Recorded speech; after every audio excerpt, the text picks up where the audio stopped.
A little while ago, um, I uh, I was either sent a book or found a book or came by a book called the Little Red Book of Wisdom, something like that, and I was hoping to have it here be, be before I started this little series that I'd planned of reading Proverbs. In this book, it was the work of a man who had been heavily involved in um, in how companies present themselves. And one of the things that impressed me about it was that, and we employed this in the work that we do, Beth and I, and it was that it's not enough to be trusted. You have to be seen to be trusted. And he made the point by saying how a well-known personage had laid the groundwork for himself to be untrusted. And he had apparently been accused of being in a hotel with one of his workers, who happened to be a married lady. So from the fact that they went on a project or mission together, they stayed in the hotel and in rooms that were very close to each other, and this led to accusations being made, which certainly seemed to have some basis for the accusation, because they were seen in the same room and all of that. So in other words, it wasn't enough to be trusted. You have to make sure that the way that you present yourself is trustworthy. And we've tried to use that in what we do.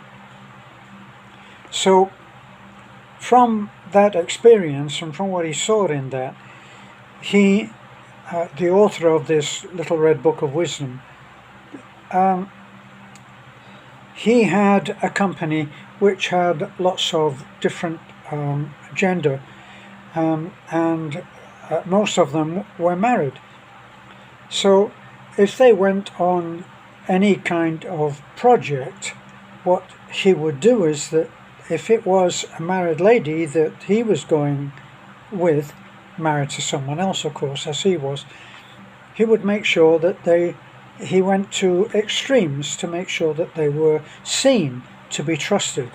They went on separate trains, separate taxis, separate flights.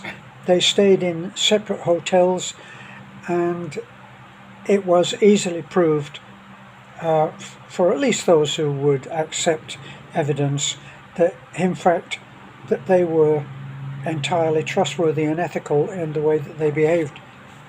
One of the things that he recommended in this book was that every morning he would read from the book of Proverbs.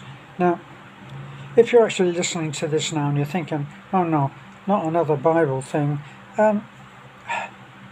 Proverbs is it's a collection. Let me read from the book that I have. The book of Proverbs is a collection of moral and religious teachings in the form of sayings and proverbs. Much of it has to do with practical, everyday concerns. Begins with the reminder that to have knowledge, you must first have reverence for the Lord.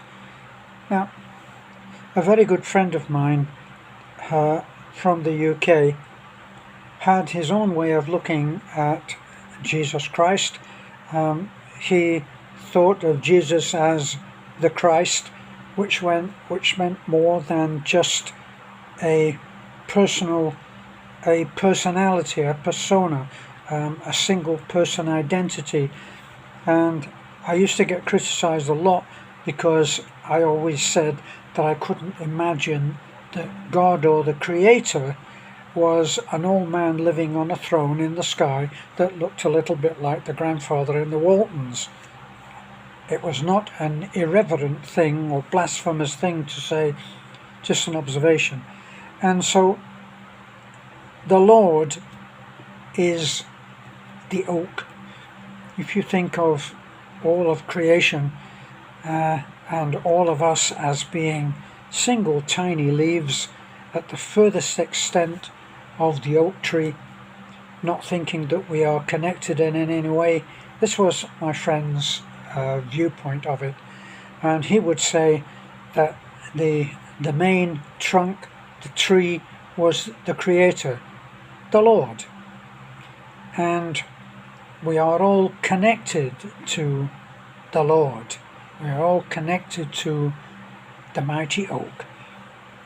And even though one little leaf at the furthest outreach of the oak tree, in this particular case, was connected to every other leaf, even though that leaf thought of itself as a single entity. Of course, we all think of ourselves as a single entity, and that's why division is so damaging. As soon as you think that the person next to you is not your brother, it has a damaging effect. Or if you look at it the other way, by thinking of the next person as your brother, then you are joined, and there is a sense of joining which is creative. So my attempt to read, I thought that I would share what I was going to do as a common man. I consider myself a common man. I'm not highly educated. I'm not particularly any iconic figure. I haven't got a good education. I left school when I was 15. My first real job actually didn't ever start, but I trained to be a coal miner at 15. You could do that in those days, and that was considered a good job in Manchester in the UK. I didn't go from there into the pit, even though the Monday that I was supposed to start at Bradford Pit, I actually was accepted into the army as a boy soldier. You might think that that wasn't such a great deal, but in fact, in 8.5 years I never fired a gun. I was non-combatant. I was a musician in a military band. So, but that's another video. Let me read to you now some of the start of what I wanted to be a common man, reading for the first time from Proverbs. And I hope that you'll accept that sometimes I'll apply what I'm reading to my own experiences, which may or may not help. But if you're not particularly religious, for some that's now a difficult word to handle.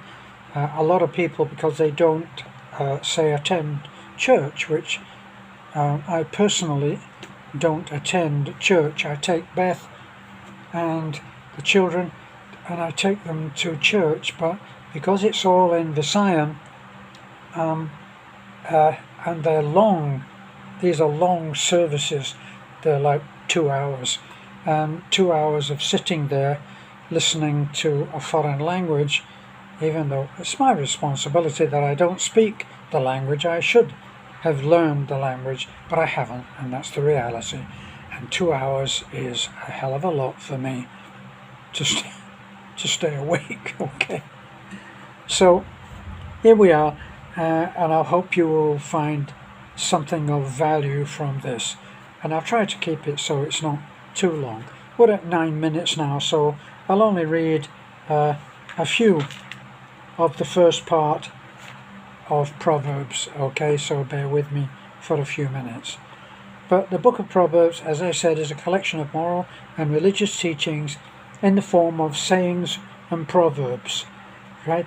So it says, it begins with the reminder, to have knowledge you must first have reverence for the Lord. You must have reverence for the fact that we are all part of the Creator, in my language. and then goes on to deal with matters not only of religious morality, but also of common sense and good manners.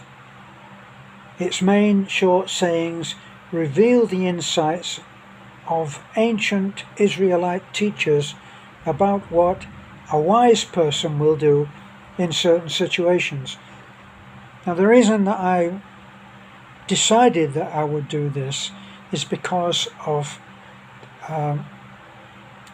shall we say, friendships in the past which have been toxic for me.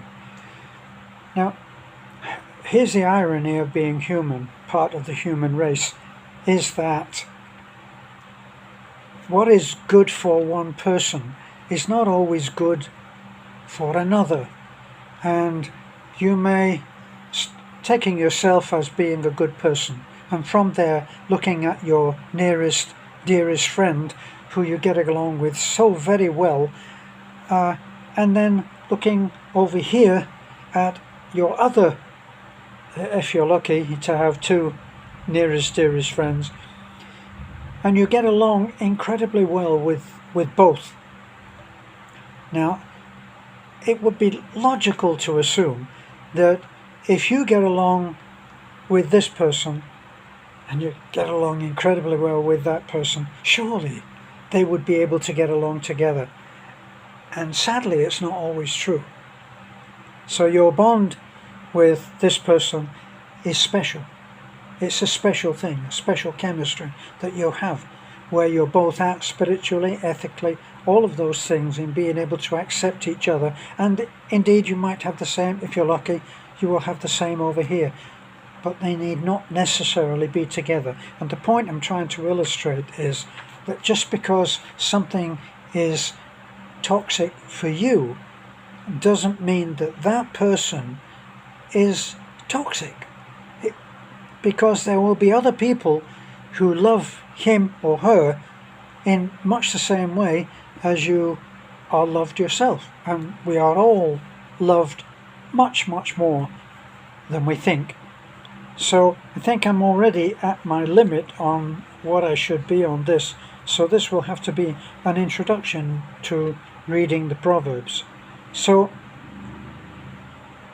it's still talking about some of these concern family relations, others business dealings, some deal with matters of etiquette in social relationships, and others with the need of self-control. Much is said about such qualities as humility, patience, respect for the poor, and loyalty to friends. So let me at least read a page. So the outline of contents: in praise of wisdom, the Proverbs of Solomon, the words of Agor. You have to bear with me on some of these pronunciations because I don't profess to be an expert. And various sayings. So, the value of Proverbs. This is Proverb 1. The Proverbs of Solomon, son of David and king of Israel.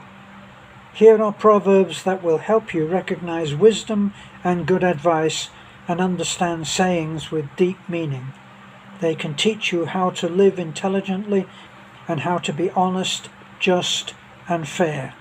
Boy, if all of our friends and the people that we love could be honest, just, and fair, and if we could strive for that too. They can make an inexperienced person clever and teach young people how to be resourceful.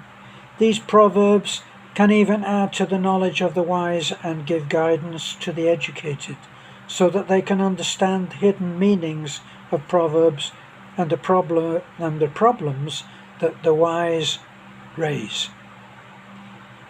So, in finding, I've read through some of these before I started to think about making a video of them.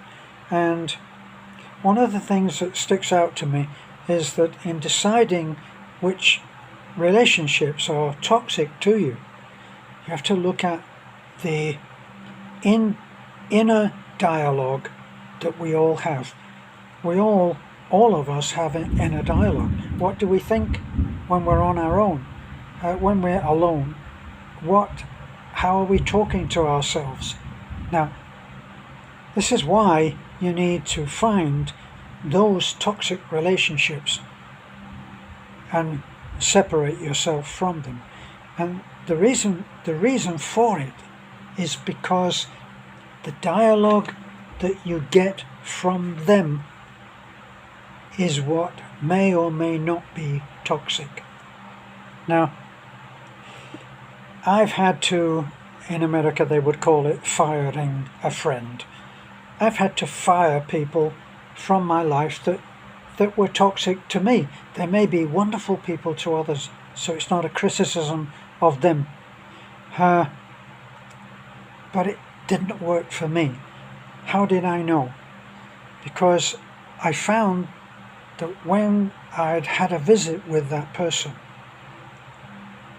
my inner dialogue was all negative. It was repeated conversations with them that were not working for me. That is why the idea of reading the Proverbs is a very good idea.